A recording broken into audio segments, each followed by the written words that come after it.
आप देख रहे हैं LN न्यूज। जितनी भी नफरत, जितनी भी हिंसा ये करेंगे, हम हिंदुस्तान को छोड़ेंगे और इसके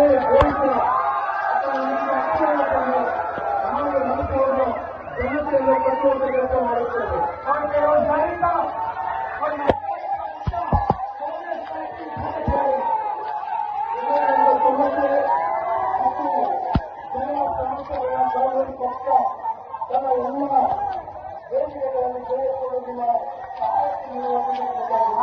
आप कितनी दूर से चले, बारिश में आप यहाँ खड़े हो, आप सबका दिल से बहुत बहुत धन्यवाद।